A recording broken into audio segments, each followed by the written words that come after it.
Bonjour Thomas Moreau, merci, merci de nous Arthur. accueillir dans tes locaux aujourd'hui. Je t'en prie. C'est très chouette, on est vraiment très heureux d'être là. Aujourd'hui donc on parle d'entrepreneuriat, Ouais. on parle d'impact environnemental, sociétal, du coup avec Thomas Moreau, donc tu es fondateur de Done. Co-fondateur de Done. Une entreprise qui soutient l'économie circulaire, qui promeut des projets solidaires avec un fort impact sociétal. Est-ce que tu peux nous parler déjà dans un premier temps de ton entreprise ? De Done, ok. Bon, le concept, il est hyper simple. Du coup, nous, on met en relation les entreprises qui ont trop de produits avec des associations qui ont besoin de ces produits pour réaliser des beaux projets.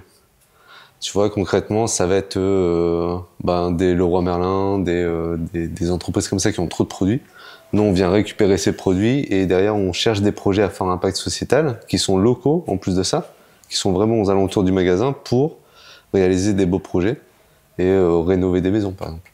Ok, super intéressant. Alors, pour être tout à fait honnête, c'est ma prof de finance qui est venue et qui m'a dit s'il y a une personne, un entrepreneur à aller interviewer, c'est Thomas Moreau. Wow. Elle m'a dit que c'était une boîte innovante à fort impact. Pourquoi elle m'a dit ça ? Je pense parce que déjà elle travaille avec nous un petit peu. Elle nous aide en tant que DAF. Et en fait, on s'est rencontrés lors d'un événement à Euratech. Je pense que le projet l'a marqué vu qu'elle nous a sélectionnés. Donc c'est top. Merci à elle de nous avoir mis en relation. C'était important pour toi de lancer une entreprise avec un impact fort sur l'environnement, sur la société, ou c'est venu dans un second temps ? Comment ça s'est passé ? Non, c'est venu dans un second temps.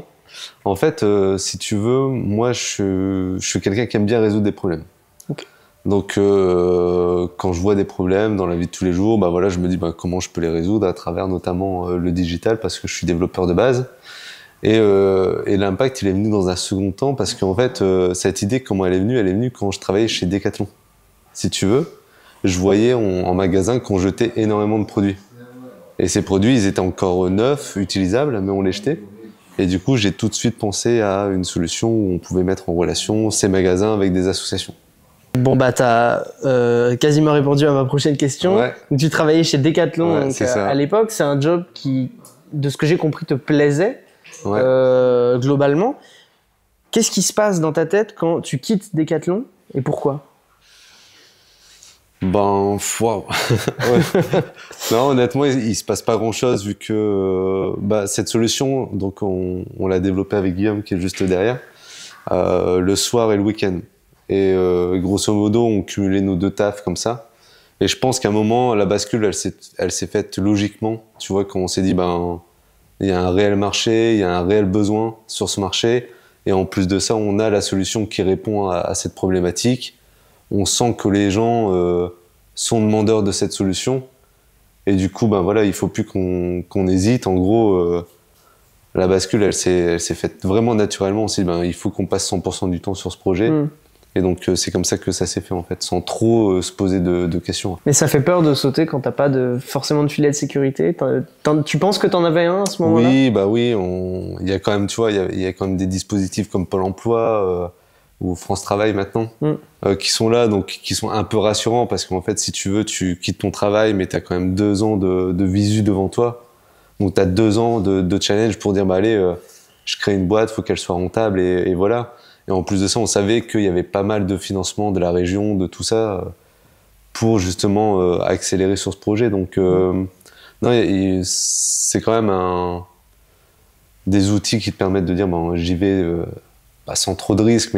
Et en plus de ça, nous, dans l'informatique, on galère pas à trouver un job, si tu veux. Donc, tu peux facilement tester et puis revenir à un métier classique si besoin.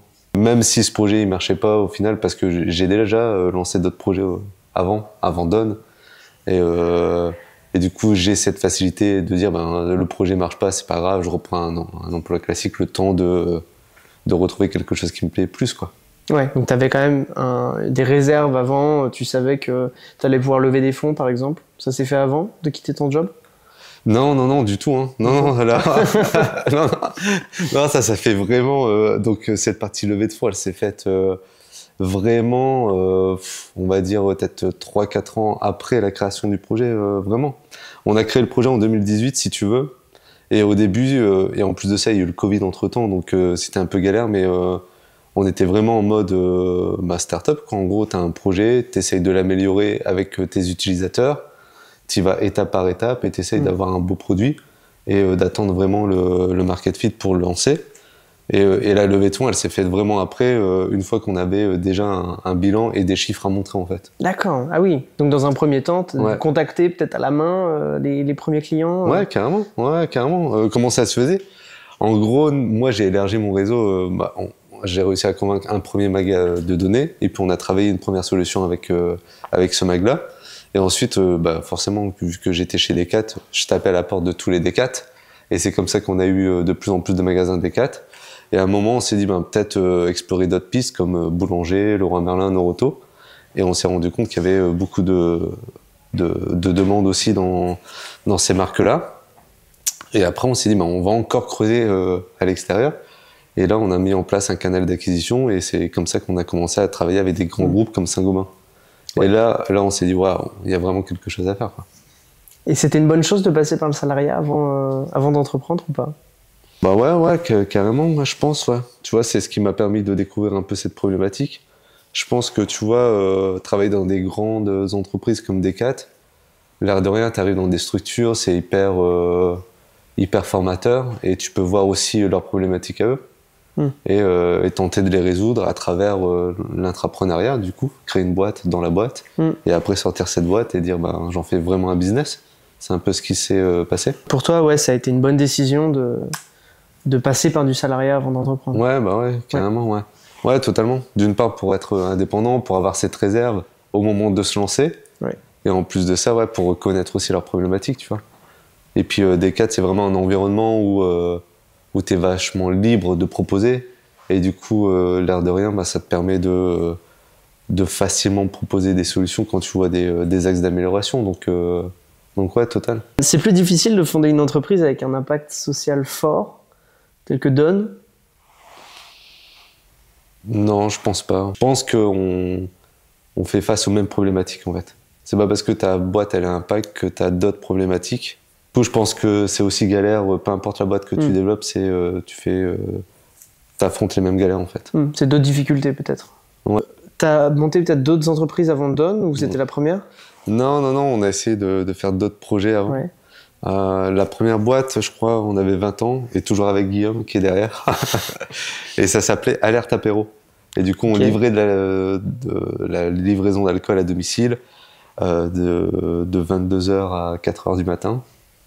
Ou même peut-être un peu avant, je crois. Et du coup, on a fait ça 2 ans. Mais là, c'était vraiment à l'arrache. On n'avait pas de business plan, on n'avait pas de... Il y avait un business model, en gros, mais il n'y avait pas de business plan, on ne savait pas où on allait. Là, c'était vraiment de vivre l'entrepreneuriat et de voir un peu ce que ça donne, quoi. Ça a bien marché, cette première entreprise? Ça marchait bien, mais il n'y avait pas de gros potentiel derrière de développement. Oui, bien sûr. Et du coup, on s'est retrouvé dans un modèle très bridé, en fait, au final, où on avait déjà des grosses marges sur les produits qu'on vendait, et on dégageait pas assez de bénéfices pour pouvoir se développer assez correctement. Du coup, naturellement, ça s'est arrêté. Et dans Danone, aujourd'hui, ce serait quoi le plus gros obstacle que tu surmontes ou que tu as surmonté? Je pense que, en fait, je pense que tu fais face constamment à des obstacles qui sont de plus en plus gros en fonction du projet que la vie du projet, tu vois. Donc en fait, des obstacles, on en a connu depuis le début. Là, je dirais le plus gros obstacle actuellement, c'est la structure humaine. Comment tu arrives à structurer humainement ton entreprise pour faire en sorte de continuer à avoir de l'hypercroissance tout en ayant une charge de travail acceptable pour tout le monde. C'est un peu ça. Et avoir des personnes de confiance qui font le relais entre toi et l'opérationnel. En France, on a une grosse pression sociale sur l'échec. On l'a rapidement évoqué juste avant. Il y en a beaucoup qui n'osent pas se lancer à cause de cette peur de l'échec et de l'image que ça renvoie d'une personne. Ça, c'est ce qu'on m'a dit. Et c'est vrai que c'est un truc qui est assez répandu, particulièrement en France. Est-ce que tu as déjà fait face à cette pression? Et est-ce que tu avais peur peut-être au moment de te lancer? Je pense que c'est un peu notre force, tu vois, et je pense que je peux même parler au nom de Guillaume, c'est qu'on n'a pas cette relation à l'échec classique. Je comprends un peu cette question et je pense que c'est une réalité aussi en France, comment on conçoit l'échec. Mais nous, c'était pas forcément un obstacle vu que depuis très jeune, en fait, on était à l'aise avec ça, en fait, au final, tu vois. Et c'est pas quelque chose qui nous a fait peur, en fait, au final, vu qu'on teste, on échoue, ok, et puis c'est la vie, en fait. T'as déjà été confronté à ça auparavant?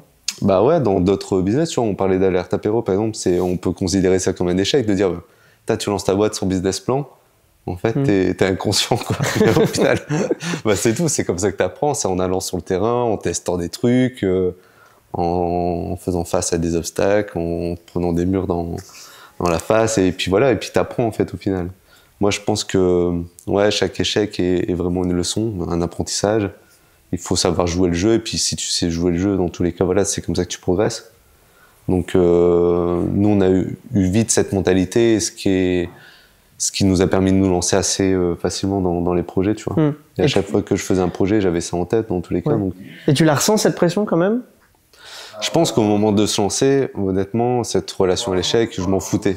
Parce que, grosso modo, j'étais tout seul. Donc, c'est pas très grave. Je pense que là, maintenant, l'enjeu, c'est de dire, il faut quand même prendre des bonnes décisions parce que t'as quand même 35 personnes derrière toi et du coup, l'échec, tu le surmontes pas tout seul, en fait. Donc c'est un peu différent qu'au début. Je pense qu'au tout début, si je devais donner un conseil aux étudiants, c'est lancez-vous dans tous les cas. Voilà, si vous êtes prêt à jouer le jeu, il n'y a pas de raison. Ça n'aura pas d'énorme impact dans votre vie. Vous pouvez échouer, puis apprendre, et voilà, c'est comme ça que vous allez progresser.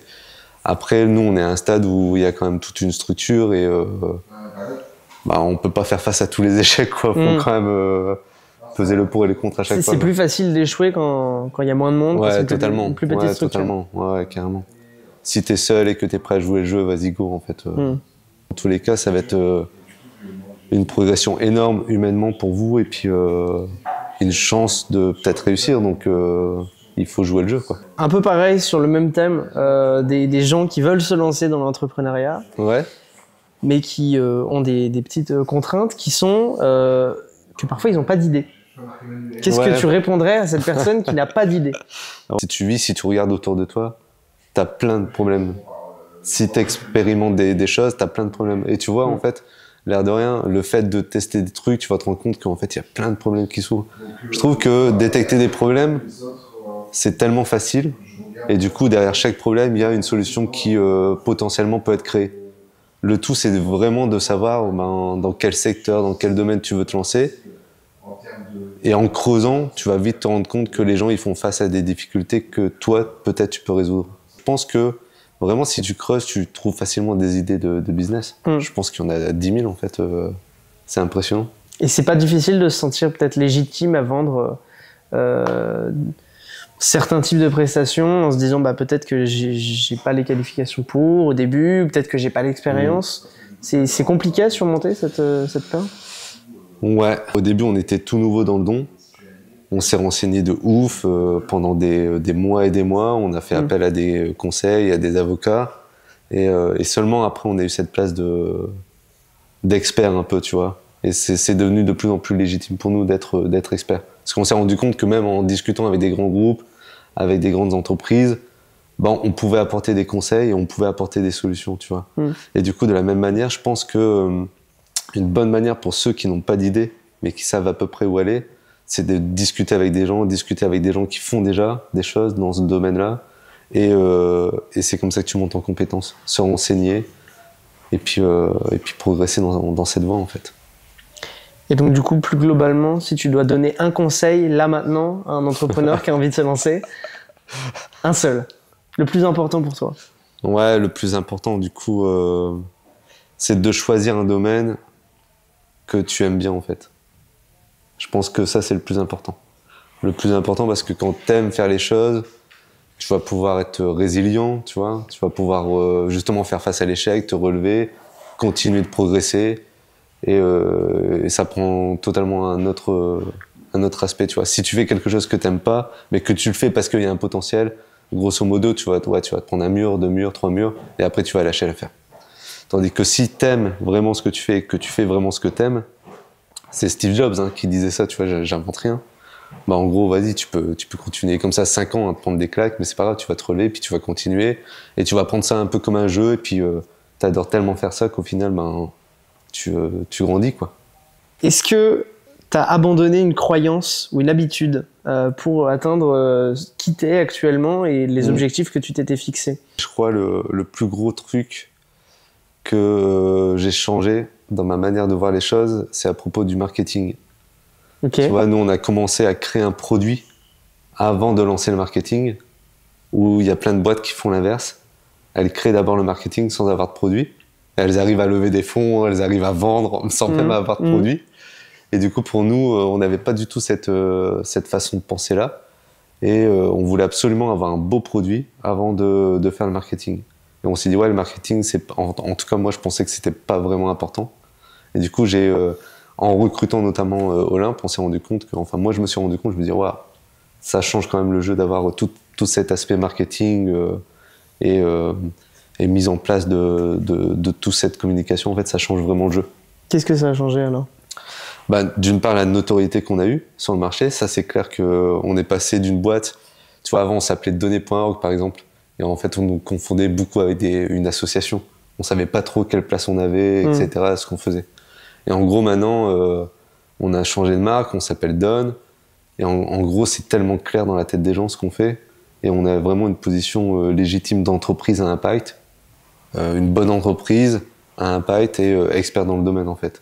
Et ça, on le ressent dans la discussion avec les prospects, avec les leads, avec nos clients aussi. Les gens adorent le branding aussi, tu vois. T'as refait le site récemment, je crois. Ouais, bah ça commence à dater. C'était début d'année dernière, tu vois. Ouais, ok. Mais grosso modo, on est passé de la goutte d'eau avec plein de couleurs un peu dégueu, tu vois, à vraiment une marque, il y a 3-4 couleurs et c'est très clair. Bah, on s'est fait la réflexion. En fait, c'est super moderne, c'est branché. Ouais, on a l'impression que c'est une appli de streaming de musique. Et au final, non, c'est vraiment une boîte une boîte de donation de stock et ça marche très bien. Ouais, franchement, ça a cartonné. Et c'est vraiment la plus grosse croyance que j'ai changée, tu vois ça. Ok. Si on doit parler maintenant de routine, est-ce qu'il y a une routine que tu as changée, qui t'a fait évoluer, surtout personnellement, en tant qu'entrepreneur? Ouais, j'ai des routines, mais comme tout le monde, je pense. Tu vois, je fais beaucoup de sport déjà. Ok. Je pense que ça, c'est hyper important. Et de garder un peu cet équilibre perso-pro, tu vois. Avant, j'étais capable de faire genre des semaines de 70-80 heures, tu vois. Ça, je le fais plus déjà. Ah ouais? Ouais, vraiment. Je crois peut-être le max, ça doit être, tu vois, 60 heures, tu vois. Mais je me limite en tout cas. J'arrête de travailler, je me dis, bah là, c'est le temps du sport, tu vois. Et je vais au sport, par exemple. Ça, c'est hyper important. Après, je lis beaucoup aussi. La méditation, c'est pas mal. Ouais, ça permet de vraiment clarifier un peu l'esprit, se recentrer, etc. Et puis après, un peu de projection aussi. Ça, c'est un exercice que j'aime bien faire aussi. Se dire, vas-y, je vais aller là, garder son objectif en tête, tu vois. Et c'est vraiment se projeter à dire, vas-y, on va devenir la plus grosse entreprise à impact en Europe, tu vois. Et de garder ça en tête. Qu'est-ce que je dois faire, clac, clac, clac, et y aller. Et donc, quand tu commences une entreprise, faut pas travailler plus que les autres? C'est un peu la croyance qu'on a. Si, au début, si, carrément. Au début, si, carrément. Ouais, il faut le faire. Mais maintenant je le referai plus parce qu'il n'y a plus besoin. En fait, tu délègues, tu as plus de monde et tu as des personnes qui savent mieux faire que toi. Donc, en gros, il faut déléguer, tu vois, impérativement. Ça, c'est obligé. Mais au début, c'est quand même au début, beaucoup de travail. Ouais, tu fais tout. Ouais. Grosso modo, tu fais tout. C'est toi qui fais les fiches de paie, c'est toi qui payes les fournisseurs, c'est toi qui développe la plateforme, c'est toi qui fais les contrats de travail. Donc, en fait, tu es obligé de tout faire. T'as pas de RH, t'as pas de compta, t'as rien. Donc tu fais tout et t'es obligé. Mais encore une fois, je trouve que ça, c'est hyper formateur. Et t'apprends justement à savoir concrètement c'est quoi tes besoins et à recruter en fonction de ces besoins. Donc c'est un passage obligé. Et je trouve ce passage, il est fun, même si t'aimes pas faire des factures, bon, c'est pas très grave. Mais au final, c'est quand même satisfaisant de dire, c'est toi qui as construit ce truc, et du coup, tu mets une personne à ta place, et cette personne, elle va améliorer tes process, mais en tout cas, voilà, t'as déjà une base à lui proposer, quoi. Et si tu devais recommencer Donne, il y a quelque chose que tu changerais? Oui. Je sais pas si on peut le mettre, en tout cas. Question rhétorique, mais forcément, il y a quelque chose. Ouais. Il y a une chose que je changerais absolument, c'est je ferais pas cette levée de fonds, tu vois. S'il y a une chose que je ferais, c'est ça. Alors, ça va peut-être pas faire plaisir à notre associé, mais en gros, voilà, c'est ça. Je trouve que on a une incompréhension totale dans le monde des startups par rapport à la levée de fonds. Ok. Et quand tu arrives dans une startup, en gros, c'est quand tu crées une startup, c'est un peu l'idée, un peu un objectif de base, tu vois, de dire ouais, je vais créer un projet, puis on va lever des fonds et puis on va. Mais en gros, tu peux t'en sortir sans faire cette levée de fonds. Et je pense que l'objectif principal devrait de s'en sortir sans devoir lever des fonds. C'est totalement une incompréhension qu'on a et je pense qu'il y a c'est un peu trop surfait les levées de fonds. Et donc, t'aurais fait comment alors? Bah, j'aurais été chercher d'autres ressources de financement. Ok. Moins contraignantes, tu vois, et moins impactantes pour la vie de la société. Bon, là, ça va, au final, on s'en est sorti, tu vois, et puis notre associé, c'est un mec hyper stylé, il a créé une boîte, enfin, c'est vraiment un entrepreneur de fou, donc ça va. Mais en tout cas, ouais, je pense que je changerais ça, ouais, totalement. Bah, je pense que ce qui ferait que je referais pas, c'est tout cet aspect un peu, je te dis, cette incompréhension qu'on a sur la valorisation d'une entreprise, sur les pactes d'associés, sur ce que ça implique d'avoir un nouvel associé qui entre. Et du coup, ben, forcément, par la suite, après, t'es un peu moins libre. Donc c'est un peu ce penchant-là.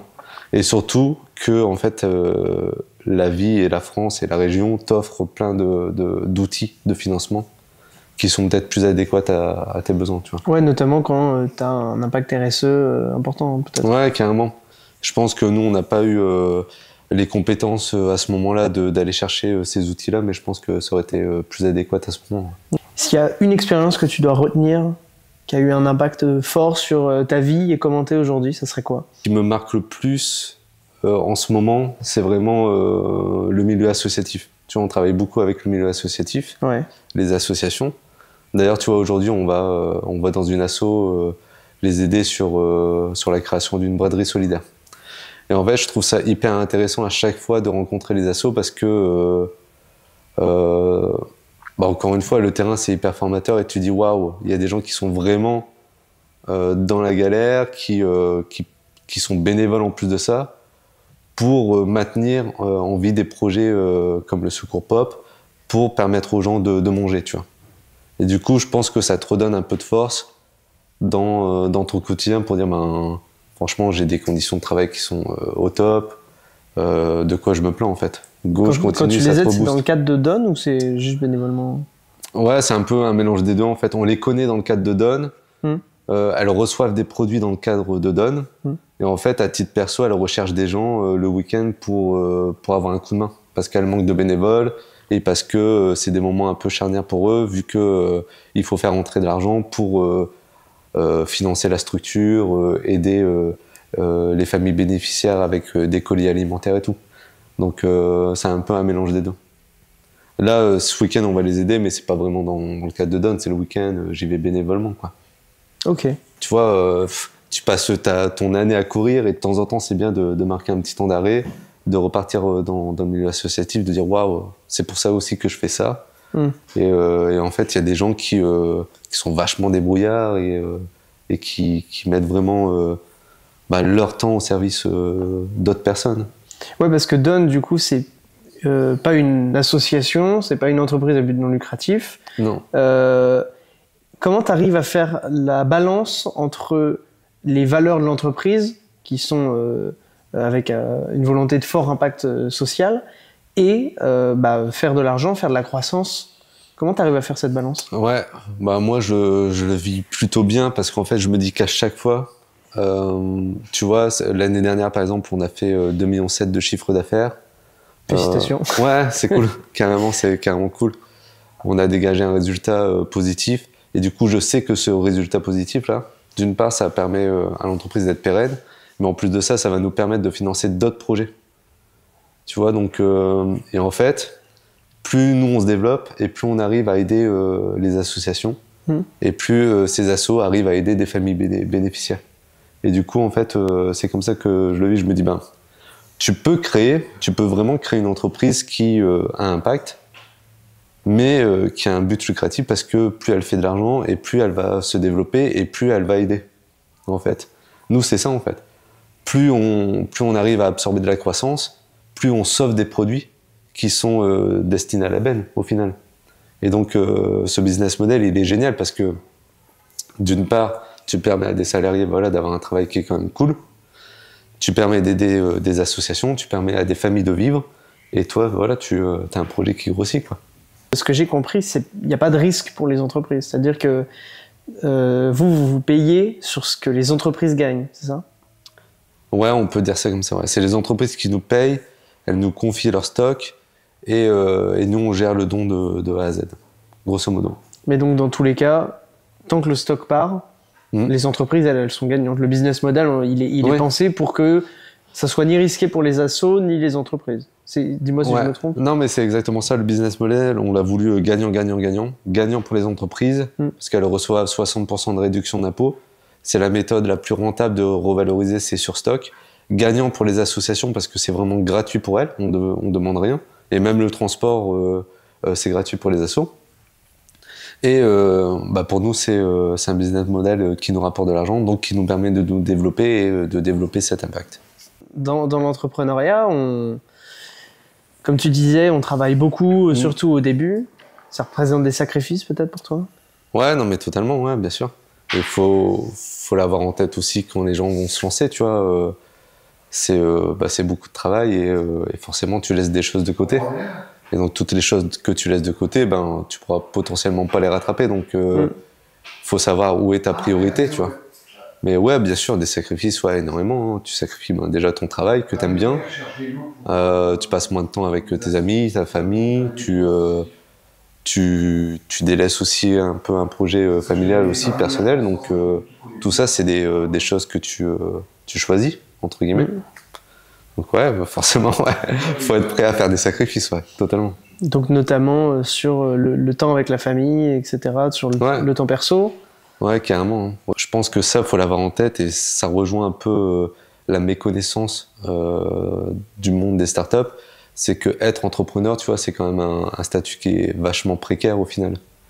Du coup, tu peux moins concrétiser de projets, tu vois. Quand tu es entrepreneur, grosso modo, tu pourras jamais avoir un crédit pour acheter une maison. C'est non, tu vois, c'est carrément non. Tu pourras peut-être pas partir en vacances ou faire des choses comme ça. Donc ça rejoint aussi les sacrifices. Ouais. Financièrement parlant. Ouais, totalement. Ouais. Au début, c'est vachement dur. Hein. Franchement, il y a personne qui te fait confiance. Les gens qui te font confiance, elles sont très très rares. Et ouais, c'est vraiment, c'est vraiment un statut précaire. Encore aujourd'hui ou Non. À partir d'un certain stade, ça se stabilise un peu? Ouais, on va dire que quand tu commences à avoir 2-3 bilans, tu vois, t'es moins considéré comme entrepreneur à risque et tu commences à être considéré comme un gérant. Enfin, moi, je le ressens comme ça, tu vois, où les gens commencent à te faire confiance, ouais. Il faut vachement insister sur la résilience, en fait. Je pense qu'il y a un peu de ça dans le taux d'échec, c'est que les gens, tu vois, comme tu as ce côté aussi, Pôle emploi, tout ça, c'est un peu les vacances, tu vois, au début. Et si t'as pas cette rigueur de dire, rester focus sur l'objectif, il me faut des clients, il me faut autant de clients, tu peux vite te dire, ouais, c'est cool, je développe un truc, un projet, c'est cool. Tu peux vite partir en vrille et dire, ouais, je vais faire ça, ouais. Au lieu de rester focus. Ouais. En discutant avec les gens, je me dis, il y a quand même vachement cet aspect où les gens perdent le focus de faire du chiffre. Tu vois, et ça doit être la raison première d'une entreprise, c'est de générer assez de rentabilité pour te développer, en fait. Et de pas compter sur les autres et dire, j'ai un business model, il marche, et j'arrive à me développer juste avec ce business model. Et du coup, ouais, je pense que le focus sur ça c'est primordial, quoi. Donc ça serait penser aux chiffres en premier, à stabiliser sa boîte, et ensuite plus au concept, aux valeurs, etc. Ce serait dans ce sens-là. Ouais, c'est une bonne question, ça. Idéalement, non, faire les deux en même temps, tu vois, mais de dire, ouais, ça c'est une chose, ça c'est cool, ça c'est vraiment une chose, mais si tu veux vraiment viser la pérennité de ta boîte, c'est de dire, dans tous les cas, il n'y a pas 1000 façons, il faut faire rentrer de l'argent. Et comment tu fais rentrer de l'argent? Tu vends ton produit, tu vends ton service. Et ça te permet de te confronter au marché et de voir directement des axes d'amélioration et de développer. Mais c'est directement d'aller sur le marché, ouais. Que tu as un produit ou pas d'ailleurs. Hein. Mais directement aller sur le marché, ouais. Et comment on va sur le marché sans produit du coup? Bah, des enquêtes, tu vois. Ça, c'est une bonne première étape de dire, ben, ok, j'ai un concept, j'ai rien à montrer, mais je vais poser des questions aux gens qui en auraient potentiellement besoin, de faire des études, de faire des choses comme ça, de parler de ta vision aussi du marché et de confronter avec des gens, des plus grosses entreprises et de voir un peu ce qu'elles en pensent, tu vois. Bon, merci beaucoup Thomas, c'est super intéressant, je suis très content. Merci beaucoup. Très content d'être venu. Ouais, avec plaisir. Super chouette. Parce qu'en vrai c'est tellement facile de se reposer un petit peu, tu dis oh j'ai bien travaillé cette semaine. Ouais non mais c'est ça, mais c'est pour ça des fois tu vas dans les incubateurs et tu vois les gens, bon c'est cool tu vois, mais ouais ça m'étonne pas, tu peux vite perdre le fil tu vois. Et dire bah, ouais. Dans les incubateurs hein. Ouais carrément, ouais, non mais carrément. Ouais c'est des choses à fond. Carrément parce que c'est un monde que tu découvres, c'est un monde qui est cool, t'es livré à toi-même tu vois. Et du coup si tu te refocuses pas sur vraiment l'essentiel, tu peux vite te slalomer comme ça et perdre ton temps. En fait c'est tellement passionnant que tu te rends même pas compte de faire 70 heures dans ta semaine tu vois. C'est normal et puis après t'as d'autres idées et puis tu penses que vraiment quand t'aimes quelque chose, ben, tu le fais naturellement tu vois. Ouais. C'est pas qu'il y ait de limites comme ça physique, tu vois, à pas travailler en fait. Parce que vraiment, quand tu fais quelque chose que t'aimes bien, c'est pas un travail, c'est un jeu. Et donc, tu vois, tu peux jouer à ta console des heures et des heures, tu vois, sans dormir. Et ben là, c'est pareil en fait, tu vois, tu peux jouer et continuer comme ça toute la semaine, tu vois.